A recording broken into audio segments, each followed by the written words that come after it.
The text of the Quran, like all religious texts, including the Bible, has been misused, misinterpreted, or accurately interpreted, depending on who you talk to.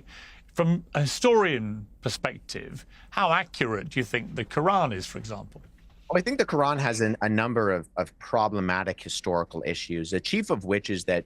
Surah 4:157 denies the historical crucifixion of Jesus. And so there's ambiguity as to what's going on in that text when it says that Jesus was neither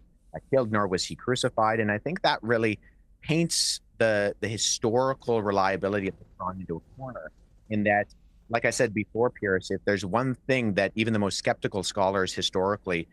will say, if they say we really can know not that much about Jesus of Nazareth, they will admit and say what we can know is that he did die under the reign of Pontius Pilate, the governor of Judea at that time, that he was indeed crucified. And so I find the Quran has a number of very problematic historical issues.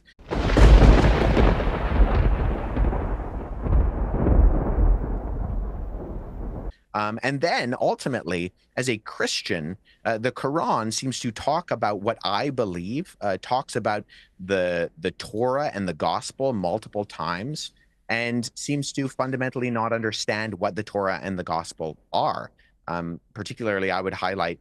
verses like chapter 5, verse 46 and 47, which has this chain of custody where it says that that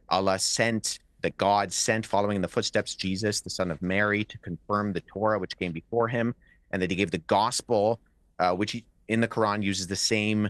terminology for the revelation of the Quran, that it has guidance and light, and that the gospel preceded the Torah for instruction in righteousness. And then verse 47 of chapter 5 of the Quran actually addresses me as a Christian. It says, let the people of the gospel judge by what God has revealed therein, being the gospel, and whoever does not judge by what God has revealed, then it is he who's the defiantly disobedient. And so I find a problem with the Quran in that it confirms the Torah and the gospel, and it tells me as a Christian in chapter 5, verse 46 and 47, to judge by the gospel. However, Pierce, when I judge the Quran by the gospel, I find that the Quran does not understand what the gospel is or says. And ultimately, I would say, if the Quran is true, and I need to take it seriously to not be one of the defiantly disobedient, as it says, and I judge the gospel by using the gospel, I judge the Quran, I find that the Quran is hugely problematic historically, but also in that it simply does not understand either what the Torah or the gospel are, or what Christians actually believe.